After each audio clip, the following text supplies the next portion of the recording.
बिस्मिल्लाहिर्रहमानिर्रहीम। अस्सलाम वालेकुम। माइक्रो इकोनॉमिक्स में हम एक कॉस्ट का और रेवेन्यू का कॉन्सेप्ट डिस्कस कर रहे हैं। ठीक है, इम्पॉर्टेंट है ये फर्स्ट ईयर इकोनॉमिक्स के अंदर क्वाइट। तो इसकी कुछ स्लाइड हैं, इंशाल्लाह हम उनको क्लियर करने की पूरी कोशिश करते हैं। ठीक है, अब स्लाइड्स पे चलते हैं। सबसे पहले कॉस्ट, रेवेन्यू एंड प्रॉफिट। अगर हम ऐसी कॉस्ट, रेवेन्यू एंड प्रॉफिट की बात करें तो कॉस्ट क्या है? किसी भी चीज़ को प्रोड्यूस करने की जो कॉस्ट होती है उसको हम कॉस्ट करते हैं। क्या बात करें हम? किसी भी चीज़ को जो प्रोड्यूस करनी है। अगर आप कोई भी चीज़ प्रोड्यूस करने जाते हैं तो इसके अंदर क्या होता है? 4 फैक्टर ऑफ प्रोडक्शन यूज़ होते हैं, जिनको हम फैक्टर ऑफ प्रोडक्शन भी कहते हैं। वो 4 फैक्टर ऑफ प्रोडक्शन क्या है आपको अच्छी तरह पता है, हमने क्लासेस में डिस्कस किया है। Land, labour, capital, organisation. ठीक है, लैंड, लेबर, कैपिटल, ऑर्गेनाइजेशन क्या होती हैं? किसी भी चीज़ को प्रोड्यूस करने के लिए मेजर कंपोनेंट होते हैं। कि जैसे लैंड है, कोई भी चीज़ बनेगी तो वो ज़मीन पे बनेगी। ठीक है, तो उसमें लैंड यूज़ होगी और उस लैंड का रिटर्न क्या होगा? रेंट। ठीक है, इसी तरह कोई ना कोई लेबर उसको बनाएगा, तो लेबर जब उसको बनाएगा तो क्या होगा? उसकी लेबर यूज़ होगी, मेंटल और फिजिकल एफर्ट्स होंगी। मेंटल और फिजिकल एफर्ट्स होंगे और उन मेंटल और फिजिकल एफर्ट्स को हम क्या कहते हैं? उन मेंटल और फिजिकल एफर्ट्स को हम क्या कहते हैं? लेबर कहते हैं। और लेबर का रिटर्न क्या होता है? रेंट। सॉरी, लेबर का रिटर्न होता है वेजेस। और किसी का पैसा इन्वॉल्व होगा, उसका रिटर्न क्या होता है? यानी कि कोई इन्वेस्ट करेगा जब भी जाके वो फर्म्स काम करेंगी, तो वो जो इन्वेस्ट करेगा और वो फर्म काम करेंगी, उसका रिटर्न क्या होता है? उसके रिटर्न को हम क्या कहते हैं? इंटरेस्ट। और जो ऑर्गेनाइजेशन उसको चलाती है उसका होता है, क्या होता है उसका? प्रॉफिट लेती है। तो ये 3 चीज़ें मिलके किसी भी कॉस्ट बनती हैं। वो 3 चीज़ें क्या हैं? रेंट है, वेजेस हैं, इंटरेस्ट है और प्रॉफिट है। ये तीनों चीज़ें मिलकर किसी चीज़ के प्रॉफिट का पार्ट बनती हैं और उसको हम कॉस्ट कहते हैं। ठीक है, अब रेवेन्यू क्या होता है? रेवेन्यू सेकंड चीज़। रेवेन्यू क्या होता है? जब भी आप, जिसका जो भी बिजनेस है, अगर एक गारमेंट्स वाला है, वो गारमेंट्स में डील कर रहा है। अगर एक इसी तरह अगर एक कोई सर्विसेज प्रोवाइड कर रहा है, तो जो सर्विसेज प्रोवाइड कर रहा है उसके अगेंस्ट जो आ रहा है वो रेवेन्यू या सेल्स कहलाता है। रेवेन्यू को सिंपली आप सेल्स ले लो, जो भी किसी शॉपकीपर की सेल्स है वो उसका रेवेन्यू कहलाएगा। क्लियर है? तो रेवेन्यू क्या है कि अगर एक हमारा इंस्टीट्यूट है, हम ट्यूशन्स प्रोवाइड करते हैं, तो हम यहाँ पर जो फीस लेते हैं वो हमारा रेवेन्यू है। मेडिकल स्टोर वाला मेडिसिन सेल्स करता है, वो उसका रेवेन्यू कहलाएगा। सेल्स रेवेन्यू मतलब क्या है? सेल्स। प्रॉफिट क्या मतलब होता है? प्रॉफिट की अगर हम बात करें तो प्रॉफिट मतलब होता है, अगर हम कॉस्ट में से, अगर हम कॉस्ट और रेवेन्यू का डिफरेंस ले तो हमारे पास क्या आ जाता है? प्रॉफिट। अगर हम कॉस्ट और रेवेन्यू का डिफरेंस ले तो हमारे पास क्या आता है? प्रॉफिट। लाइक के sales minus cost of goods sold जो आप अकाउंटिंग में करते हैं, तो बेसिकली आपके पास ग्रॉस प्रॉफिट आता है, फिर आप नेट ऑपरेटिंग एक्सपेंस उसमें से लेस करते हैं तो आपके पास नेट प्रॉफिट आता है। ठीक है, तो सिंपली हम क्या बात कर रहे हैं कि रेवेन्यू माइनस कॉस्ट कर देते हैं तो प्रॉफिट आ जाता है। रेवेन्यू और प्रॉफिट के अंदर लोग क्वाइट कंफ्यूज होते हैं, तो आपको कंफ्यूज होने की ज़रूरत नहीं है। रेवेन्यू अलग चीज़ है और कॉस्ट अलग चीज़ है। ठीक है, रेवेन्यू भी अलग है, कॉस्ट भी अलग है और प्रॉफिट भी अलग है। ठीक है, अच्छा नेक्स्ट स्लाइड देखते हैं अपनी, द थ्योरी ऑफ फर्म। अच्छा, अगर थ्योरी ऑफ फर्म की बात करें, how firm behave in a different market structure. Firm किस तरह से डिफरेंट मार्केट स्ट्रक्चर में बिहेव करती हैं, उनको हमें डिस्कस करना है। उसके अंदर ये कंपटीशन आते हैं, जो हमारा अल्टीमेट ऑब्जेक्ट भी यही है कि हम आपको कंपटीशन सिखाएं। कंपटीशन में क्या होता है? परफेक्ट कंपटीशन होता है, मोनोपोली होता है, मोनोपोलिस्टिक होता है एंड ओलिगोपोली। परफेक्ट कंपटीशन में बहुत ज़्यादा फर्म्स होती हैं जो एक दूसरे के साथ compete कर रही होती हैं। अच्छा, मोनोपोली के अंदर क्या होता है? मोनोपोली के अंदर सिंपली ये होता है कि एक सिंगल फर्म पूरी इंडस्ट्री के अंदर ऑपरेट करती है और यूनिक किस्म की प्रोडक्ट प्रोवाइड करती है। मोनोपोलिस्टिक कंपटीशन क्या होता है कि इसमें भी लार्ज नंबर ऑफ फर्म्स होती हैं, मगर कंपैरेटिवली परफेक्ट कंपटीशन से कम होती हैं। ओलिगोपोली क्या होता है? इसके अंदर फ्यूज होती हैं। ठीक है, ये इस चीज़ को हम नेक्स्ट स्लाइड चलते हैं। कॉस्ट। सबसे पहले हमें कॉस्ट को अच्छी तरह समझना पड़ेगा। जब तक हम कॉस्ट को और इसके कर्व को नहीं समझेंगे तो हमें मार्केट स्ट्रक्चर समझ में नहीं आएगा। तो कॉस्ट को समझना बहुत ज़्यादा इंपॉर्टेंट है। अच्छा, कॉस्ट में क्या होता है? Fix factor and variable factor. Cost को हम दो चीज़ों में डिवाइड कर देते हैं। एक होती है फिक्स कॉस्ट और एक होती है वेरिएबल कॉस्ट। फिक्स कॉस्ट क्या होती है, अगर हम ऐसे ही ओवरव्यू ले लें इसका, फिक्स कॉस्ट वो होती है जो प्रोडक्शन के बढ़ने से नहीं बढ़ती है और प्रोडक्शन के कम होने से कम नहीं होती है। ऐसी कॉस्ट जो प्रोडक्शन के बढ़ने से ना बढ़े और प्रोडक्शन के कम होने से कम ना हो, उसको हम क्या कहते हैं, फिक्स कॉस्ट कहते हैं। क्लियर है? तो यहाँ पर क्या लिख रहा है, variable factor are the input a manager can adjust to alter production in a short run. Short run के अंदर वो चीज़ें जिनको मैनेजर्स या चलाने वाले, ऑर्गेनाइजेशन को चलाने वाले चेंज कर सकते हैं, उनको हम वेरिएबल फैक्टर कहते हैं। लाइक लेबर और मटेरियल। लेबर है, जितना ज़्यादा प्रोडक्शन होगी उतना ज़्यादा क्वांटिटी ऑफ लेबर होगा, तो लेबर है। और इसी तरह से मटेरियल है, मटेरियल ज़्यादा यूनिट बनेंगे तो या ज़्यादा कॉस्ट आएगी, कम यूनिट बनेंगे तो कम कॉस्ट आएगी। ठीक है। Fix factor are the inputs that manager can not adjust to alter production in a short run. Fix factor क्या होते हैं, फिक्स फैक्टर वो आउटपुट होते हैं जिनको शॉर्ट रन के अंदर आप चेंज नहीं कर सकते। ठीक है। फिक्स फैक्टर क्या होते हैं, fix factor are the input that manager can not adjust to alter the production in short run. Fix factor वो आउटपुट ऑफ प्रोडक्शन होते हैं जिनको आप शॉर्ट रन के अंदर चेंज नहीं कर सकते। अगर जिन फैक्टर्स को आप शॉर्ट रन में कम और ज़्यादा नहीं कर पाते हैं, उनको हम क्या कहते हैं, फिक्स फैक्टर ऑफ प्रोडक्शन कहते हैं। क्लियर है ये बात? अच्छा जी, तो दो चीज़ें तो हमने डिस्कस की, एक है वेरिएबल कॉस्ट या वेरिएबल फैक्टर और एक है फिक्स फैक्टर। वेरिएबल फैक्टर वो होते हैं जिनको आप प्रोडक्शन के बढ़ने से बढ़ा सकते हैं और प्रोडक्शन की कम करने से कम कर सकते हैं। अगर आप प्रोडक्शन के बढ़ने से उनको बढ़ा सकें और प्रोडक्शन की कम करने से उनको कम कर सकें, तो उनको हम क्या कहते हैं, फिक्स फैक्टर। और वेरिएबल फैक्टर क्या होते हैं, वेरिएबल फैक्टर वो होते हैं जो प्रोडक्शन के बढ़ने से आप बढ़ा सकें और प्रोडक्शन के कम करने से आप उसको कम कर सकें, तो वो वेरिएबल फैक्टर होते हैं। और फिक्स फैक्टर को आप चेंज नहीं कर सकते। लाइक कैपिटल और लैंड, लैंड कितने भी ज़्यादा नंबर ऑफ यूनिट बने कि अगर एक पर्टिकुलर अमाउंट ऑफ मनी आप लैंड का पे कर रहे हैं, अगर एक पर्टिकुलर अमाउंट ऑफ मनी आप लैंड का पे कर रहे हैं, तो वो आप चेंज नहीं कर सकते। ठीक है। एक पर्टिकुलर मनी आप पे कर रहे हैं तो उसको आप कभी भी चेंज नहीं कर सकते।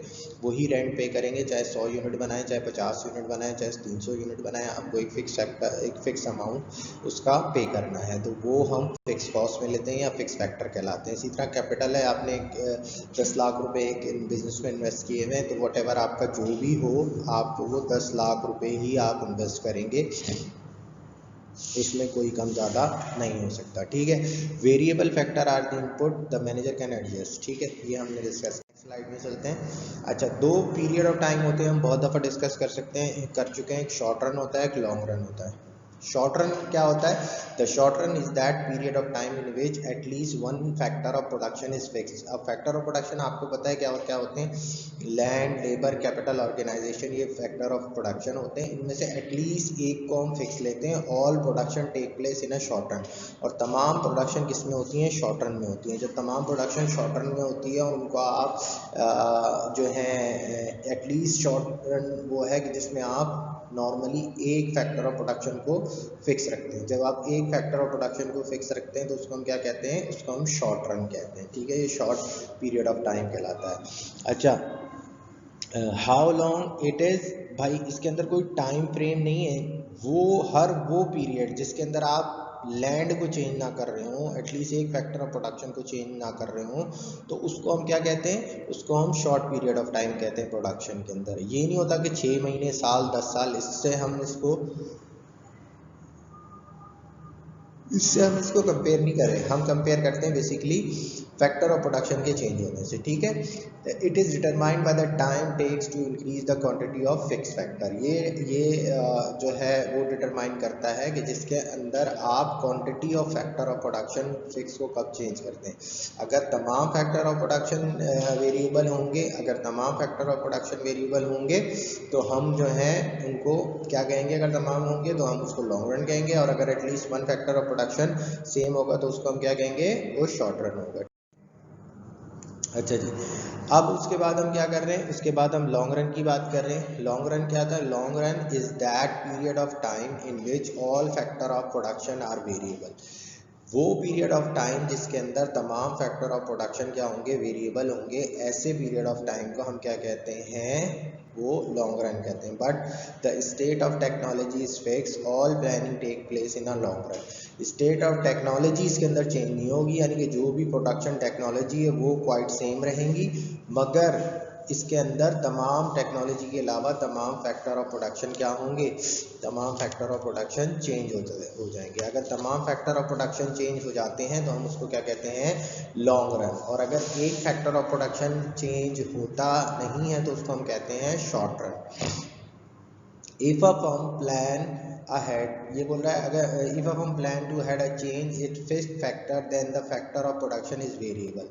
अगर जो फिक्स फैक्टर है उसको भी फर्म डिसाइड कर ले कि वो लैंड को कम और ज़्यादा कर सकती है, like long period of time में एक नई अगर बिल्डिंग को एक्सपेंड करना है तो बिल्डिंग एक्सपेंशन कैसे होगी, वो लॉन्ग पीरियड ऑफ टाइम में होगी, ठीक है। बिल्डिंग एक्सपेंशन कैसे होगी, लॉन्ग पीरियड ऑफ टाइम में होगी। और अगर लॉन्ग पीरियड ऑफ टाइम में बिल्डिंग एक्सपेंशन हो रही है तो उसको हम क्या कहते हैं, फिर वो लॉन्ग रन हो जाएगा। अगर तमाम फैक्टर ऑफ प्रोडक्शन आपके वेरिएबल है, अगर तमाम फैक्टर ऑफ प्रोडक्शन आपके वेरिएबल है तो वो लॉन्ग रन है। और अगर उसके अंदर से at least one factor of production यानी कि लैंड, लेबर, कैपिटल, ऑर्गेनाइजेशन में से फिक्स है तो उसको हम फिक्स लेंगे। क्लियर है? अच्छा जी, अब हम आगे चलते हैं अपनी नेक्स्ट स्लाइड पे। अच्छा, अब जब हम कॉस्ट की बात करते हैं इसमें तीन कॉन्सेप्ट होते हैं, एक टोटल कॉस्ट, एक एवरेज कॉस्ट, एक मार्जिनल कॉस्ट। इसी तरह अगर हम प्रोडक्शन की बात करें, इसी तरह अगर हम प्रोडक्शन की बात करें तो वो प्रोडक्शन के भी तीन होते हैं, ठीक है। क्या होती हैं, टोटल प्रोडक्ट, एवरेज प्रोडक्ट और मार्जिनल प्रोडक्ट। तो प्रोडक्ट क्या होती है, जो goods and services business produce कर रहा है, ठीक है। प्रोडक्ट क्या होती है, बेसिकली जो goods and services business produce कर रहा है उसको हम क्या कहते हैं, उसको हम प्रोडक्ट कहते हैं। The total product is the total output that the firm produce using a fix and variable factor in a given period of time. Total product simply क्या होती है कि वो टोटल आउटपुट, वो टोटल गुड्स एंड सर्विसेज जो भी produce कर रहे हैं, कोई भी फैक्ट्री, कोई भी प्रोडक्शन यूनिट जो भी चीज़ें प्रोड्यूस कर रहा है, फिक्स फैक्टर को और वेरिएबल फैक्टर को यूज करते हुए एक पर्टिकुलर पीरियड, व्हाटएवर वो लॉन्ग पीरियड ऑफ टाइम हो या वो शॉर्ट पीरियड ऑफ टाइम हो। शॉर्ट पीरियड ऑफ टाइम में शॉर्ट रन हम उसको बोलते हैं जिसके अंदर एक फैक्टर ऑफ प्रोडक्शन फिक्स रहता है। लॉन्ग पीरियड उसको बोलते हैं जिसके अंदर तमाम फैक्टर ऑफ प्रोडक्शन वेरिएबल होते हैं। क्लियर है? अच्छा, नेक्स्ट पे चल। अच्छा, नेक्स्ट हमारे पास क्या है, एवरेज प्रोडक्ट। एवरेज प्रोडक्ट कैसे आती है, एवरेज प्रोडक्ट को एपी से हम रिप्रेजेंट करते हैं, is the output that producer on average by each unit of the variable factor. वो ये बोल रहा है कि जो वेरिएबल फैक्टर है यानी कि लेबर है, नॉर्मली हम लेबर को वेरिएबल फैक्टर लेते हैं, वो बोल रहा है जो भी आपका वेरिएबल फैक्टर है लाइक लेबर, उस लेबर को जैसे भी लेबर को इंक्रीज करने से जो भी प्रोडक्शन इंक्रीज हो रही है तो टोटल प्रोडक्ट को अगर हम नंबर ऑफ लेबर पे डिवाइड करते हैं तो हमारे पास एवरेज प्रोडक्ट आ जाएगी। लाइक अगर एक लेबर 10 यूनिट बना रहा है, दो लेबर 15 यूनिट बना रहे हैं तो टोटल प्रोडक्ट कितनी हो जाएगी, 15 को 2 लेबर्स पे डिवाइड कर देंगे तो कितना आ जाएगा, 7.5। तो एवरेज प्रोडक्ट किस तरह से आती है, जब हम टोटल प्रोडक्ट को वेरिएबल फैक्टर पे प्रोड्यूस कर देते हैं, जब हम टोटल प्रोडक्ट को वेरिएबल फैक्टर के ऊपर प्रोड्यूस कर देते हैं तो वो आती है, ठीक है। अच्छा जी, मार्जिनल प्रोडक्ट क्या है, marginal product MP is the extra output that is produced by using an extra unit of variable factor. जो भी ये बहुत दफ़ा हमने कॉन्सेप्ट डिस्कस किया है कि मार्जिनल क्या होता है, तो हमने हमेशा ये डिस्कस किया है कि मार्जिनल मतलब क्या होता है, एडिशनल। मार्जिनल मतलब क्या होता है, एडिशनल। और मार्जिनल प्रोडक्ट मतलब एडिशनल लेबर आकर जो प्रोडक्शन में एडिशनल कंट्रीब्यूशन करता है उसको मार्जिनल प्रोडक्ट कहते हैं। कि यानी कि एनी एडिशनल लेबर आकर जो अपनी तरफ से एडिशनल आउटपुट प्रोड्यूस करता है उसको हम क्या कहते हैं, उसको हम कहते हैं कि ये हमारे पास क्या है, मार्जिनल प्रोडक्ट है। मार्जिनल प्रोडक्ट सिंपली क्या कहलाता है कि एडिशनल लेबर आने से, लाइक दो लेबर कितने यूनिट प्रोड्यूस कर रहे थे, 15 यूनिट। अब हम बोलते हैं कि अब 3 लेबर काम कर रहे हैं और टोटल नंबर ऑफ यूनिट जो प्रोड्यूस हो रहे हैं वो टोटल नंबर ऑफ यूनिट कितने प्रोड्यूस हो रहे हैं, वो 18 हो रहे हैं। तो तीसरा एडिशनल लेबर के आने से तीसरे एडिशनल लेबर के आने से एडिशनल प्रोडक्ट क्या हो रही है, तीसरे एडिशनल लेबर के आने से 3 यूनिट एक्स्ट्रा हो रहे हैं। तो जो 3 यूनिट्स है उसको हम क्या कहेंगे, 3 यूनिट्स को हम क्या कहेंगे कि ये मार्जिनल प्रोडक्ट है। और ये जो यहाँ पर V लिखा हुआ है, ये जो यहाँ पर V लिखा हुआ है, इस V मतलब क्या है, वेरिएबल। इस V मतलब क्या है, वेरिएबल फैक्टर, ये है। और यहाँ पर हम V का मतलब क्या है, वेरिएबल फैक्टर। और वेरिएबल फैक्टर हम नॉर्मली क्या ले रहे हैं, लेबर। यहाँ पर कि जैसे जैसे लेबर इंक्रीज हो रहा है वैसे वैसे प्रोडक्शन इंक्रीज होती है, उसको मार्जिनल प्रोडक्ट कहते हैं। क्लियर है सबको इंशाल्लाह।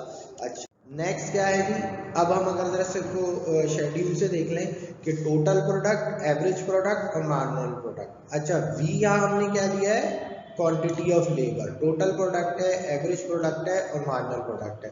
ठीक है, क्वांटिटी ऑफ लेबर हमारी कितनी है, 0। जब 0 लेबर था तो हमारे टोटल प्रोडक्ट भी 0 थी, तो डेफिनेटली ये चीज़ें भी हमारी क्या हो जाएंगी, 0।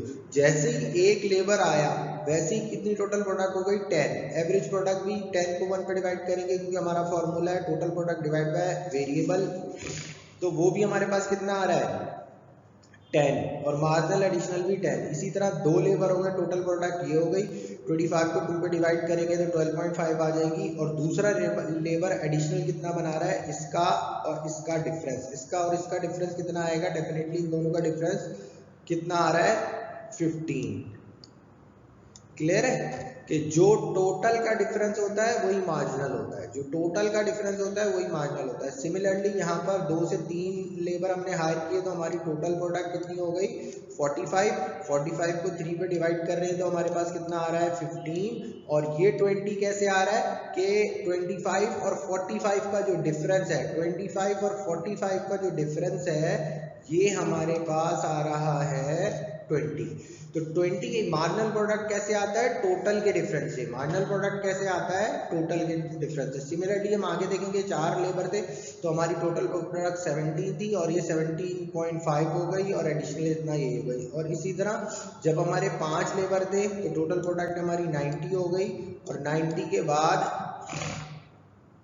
एवरेज प्रोडक्ट हमारी 18 हो गई और मार्जिनल प्रोडक्ट हमारी 20 हो गई। इसी तरह जब हम 6 लेबर को इस्तेमाल कर रहे हैं, जब 6 लेबर को इस्तेमाल कर रहे हैं, टोटल प्रोडक्ट हमारी हो गई 105, टोटल प्रोडक्ट हमारी हो गई 105 और एडिशनल प्रोडक्ट हमारी हो गई 17.5। एवरेज प्रोडक्ट और मार्जिनल प्रोडक्ट हमारी कितनी हो गई, 15। इसी तरह जब हम 7 यूनिट यूज़ कर रहे हैं तो 7 यूनिट पे हमारी टोटल प्रोडक्ट हो गई 115 और एवरेज हमने टोटल को डिवाइड किया 7 पे तो एवरेज प्रोडक्ट आ गई, तो वो 16.43 आ गई। और फिर उसके बाद 10 आ गई। उसके बाद हम क्या करेंगे,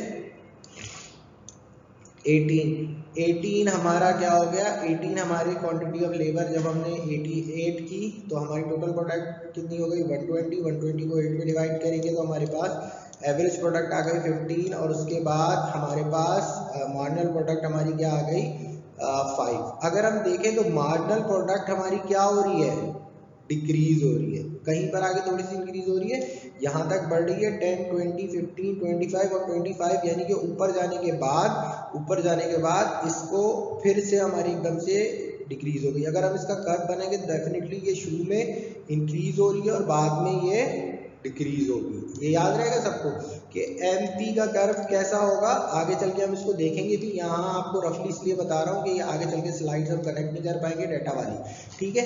तो मार्जिनल प्रोडक्ट का ग्राफ कैसे होगा, मार्जिनल प्रोडक्ट शुरू में इंक्रीज होगी और इंक्रीज होकर जैसे जैसे कम होगी वैसे कम हो जाएगी, ठीक है। एवरेज प्रोडक्ट क्या होगी, एवरेज प्रोडक्ट भी क्या हो रही है, एक टाइम तक इंक्रीज हो रही है और इंक्रीज होने के बाद ये भी कम हो रही है। मगर अगर आप मार्जिनल प्रोडक्ट देखें तो ये ज़्यादा इंक्रीज हो रही है 25 तक, और अगर आप एवरेज प्रोडक्ट को देखें तो ये मैक्सिमम कितनी जा रही है, ये मैक्सिमम जा रही है 18 तक। तो ये भी होगा बट ये कहाँ होगा, ये इस तरह से होगा कुछ कि इंक्रीज होगा और फिर एक टाइम आएगा और ये एवरेज प्रोडक्ट डिक्रीज हो जाएगी,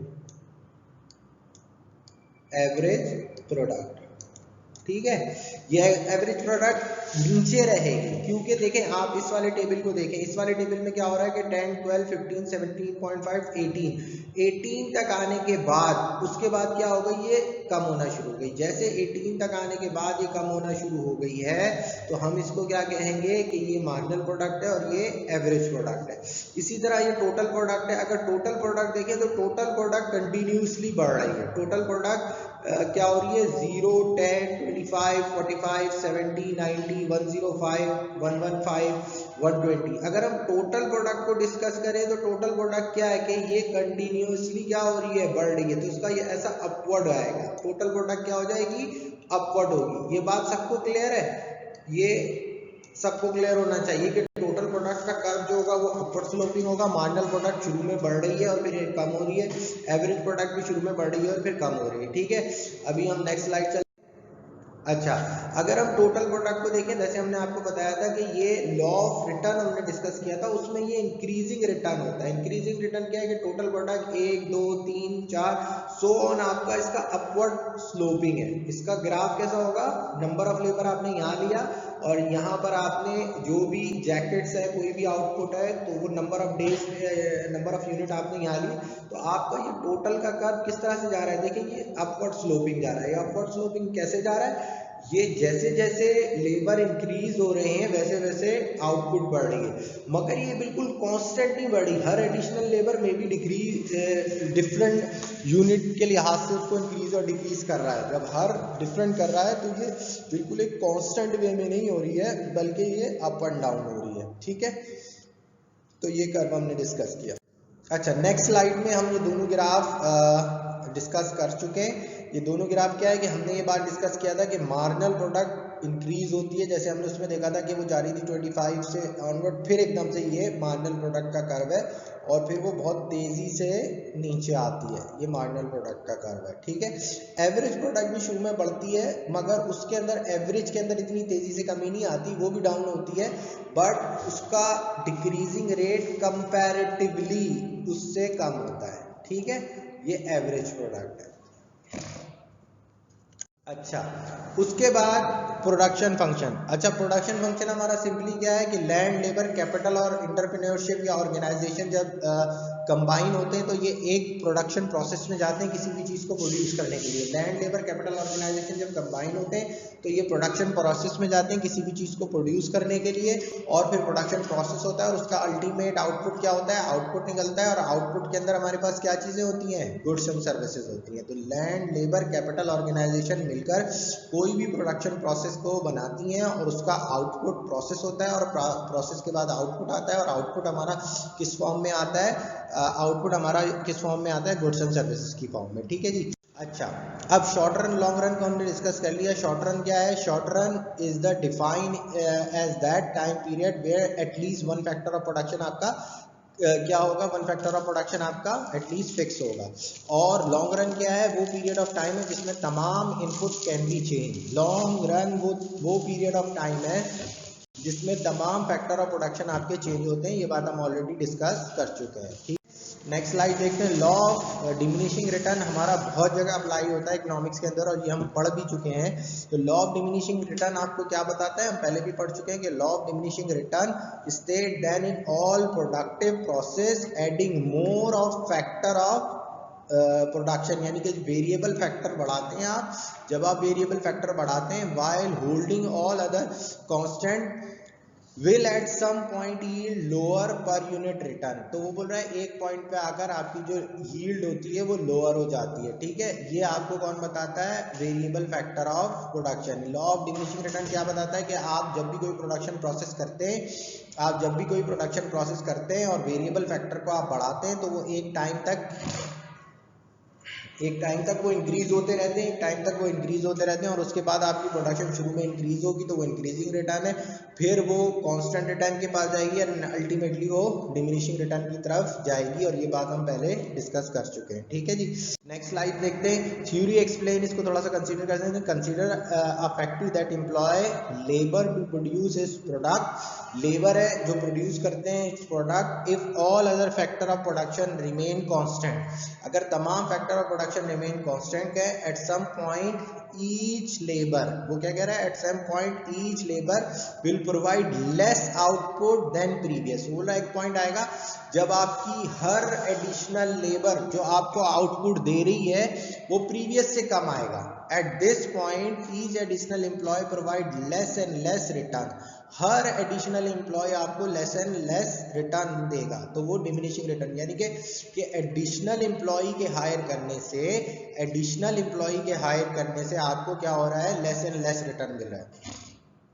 If a new employee are constantly added, the plant will eventually become a crowded। अगर आप एम्प्लॉइज को बढ़ाए जाएंगे तो वो क्या हो जाएगा, इवेंचुअली क्राउडेड हो जाएगा, ठीक है, वो इवेंचुअली क्या हो जाएगा, क्राउडेड हो जाएगा। The additional worker actually decrease the efficiency, additional worker जो एग्जिस्टिंग एम्प्लॉइज हैं उनकी एफिशिएंसी को डिक्रीज करेगा अदर वर्कर की, decrease in the production of factory, ठीक है, और वो उसको भी डिक्रीज करेगा। ये लॉ ऑफ रिटर्न है, ये हम पहले भी डिस्कस कर चुके हैं, ठीक है।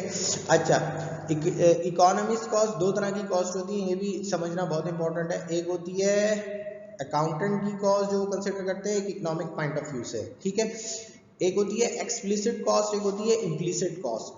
The costs that have money value like raw material, energy, rent, interest and wages have to purchase from outside firm, ये अकाउंटिंग कॉस्ट कहलाती है। वो तमाम ऑपरेटिंग एक्सपेंस जो आप लोग अपने इनकम स्टेटमेंट के ऑपरेटिंग एक्सपेंस में लेते हैं, rent expense, salary expense, insurance expense, ये वो तमाम, ये वो कॉस्ट है जो अकाउंटेंट कर रहा होता है। ये वो क्या कॉस्ट है जो अकाउंटेंट कर रहे होते हैं अपने पास कैलकुलेट। ऐसी कॉस्ट जो अकाउंटेंट अपने पास कैलकुलेट कर रहे होते हैं उनको हम क्या कहते हैं कि वो अकाउंटेंट कॉस्ट कहलाती हैं, ठीक है। The cost that have money value like raw material, energy, rent, interest, wages have B purchase from outsider. तो वो जितनी भी कॉस्ट है जो वो आउटसाइडर को पे करते हैं वो चीज़ें क्या कहलाती हैं, वो चीज़ें कहलाती हैं हमारी explicit cost. Implicit cost economic point of view से, इम्प्लिसिट कॉस्ट क्या है, इकोनॉमिक पॉइंट ऑफ व्यू से the cost of using the firm own resources, this is earning that a firm could have had if the employed is factor in other use hire and sold normal profit, ठीक है। वो ये क्या कह रहे हैं कि वो फैक्टर जो वो खुद से मनी वैल्यू किसी को नहीं पे कर रहा बट वो कॉस्ट इनकर्ड हो रही है। लाइक अगर मैं इस तरह से बात करूं कि मैं यहाँ पर पढ़ाता हूँ तो मुझे एक सर्टेन अमाउंट ऑफ मनी मिलती है एज माय सैलरी, बट अगर मैं अपना ओन एक सेटअप स्टार्ट करता हूँ कोचिंग सेंटर का तो वो जो अमाउंट ऑफ सैलरी मैं यहाँ से ले रहा हूँ वो तो अब मुझे नहीं मिलेगी ना। तो ये कॉस्ट अगर मैं अपने नए इंस्टीट्यूट का इनकम स्टेटमेंट बनाऊं तो ये कॉस्ट कहीं पर भी मैं ऑपरेटिंग एक्सपेंस में नहीं ले सकता, ठीक है। ये कॉस्ट मैं अपने ऑपरेटिंग एक्सपेंस में नहीं ले सकता मगर ये कॉस्ट इनकर्ड हो रही है। बात समझ में आ रही है, मगर ये कॉस्ट क्या हो रही है, इनकर्ड हो रही है। तो ऐसी कॉस्ट जिसको मैं अपने पास तो नहीं ले रहा मगर वो इनकर्ड हो रही है वो पहले मैं ले सकता था, इसको हम अपॉर्चुनिटी कॉस्ट भी कहते हैं। बहुत इंपॉर्टेंट कॉन्सेप्ट है अपॉर्चुनिटी कॉस्ट का। The cost which is foregone, वो कॉस्ट जो चली जाती है, फॉरगॉन हो जाती है, उसको हम क्या कहते हैं, उसको हम कहते हैं इम्प्लिसिट कॉस्ट। तो जब अकाउंटेंट की बात कर रहे होते हैं हम, जब अकाउंटेंट की बात कर रहे होते हैं तो अकाउंटिंग में दो तरह की कॉस्ट होती है। एक अकाउंटेंट की कॉस्ट होती है जिसको हम कहते हैं implicit cost, sorry explicit cost, और एक कॉस्ट हमारे पास होती है जिसको इकोनॉमिक्स पॉइंट ऑफ व्यू से हम देख रहे होते हैं जिसको हम कहते हैं इम्प्लिसिट कॉस्ट। जब ये दोनों कॉस्टों को जब हम इकोनॉमिक प्रॉफिट निकालते हैं तो हम उसके अंदर इम्प्लिसिट कॉस्ट को भी और एक्सप्लिसिट कॉस्ट को भी दोनों को कंसिडर करते हैं। और जब हम दोनों को कंसिडर करते हैं तो ये हमारे लिए जाकर एक टोटल कॉस्ट का कॉन्सेप्ट देती है और जिसकी बेसिस पे हम एक एनालिसिस करते हैं कि हमारी प्रोडक्शन में हमें प्रॉफिट हो रहा है, लॉस हो रहा है, हमारे बिजनेस में उसका अल्टीमेट ऑब्जेक्टिव क्या है। तो एज ए कॉमर्स स्टूडेंट आप सबको ये ज़रूर याद होना चाहिए कि जब हम कॉस्ट की बात करते हैं तो दो तरह की कॉस्ट होती है, एक एक्सप्लिसिट कॉस्ट होती है और एक इम्प्लिसिट कॉस्ट होती है। एक्सप्लिसिट कॉस्ट और इम्प्लिसिट कॉस्ट जो होती है, एक्सप्लिसिट कॉस्ट और इम्प्लिसिट कॉस्ट जो होती है वो मिलकर हमारी इकोनॉमिक कॉस्ट बनती है, ठीक है। तो इस लेक्चर में अभी इतना ही, इंशाल्लाह फिर हम अपने नेक्स्ट लेक्चर में इसको यहीं से कंटिन्यू करेंगे। Thank you so much.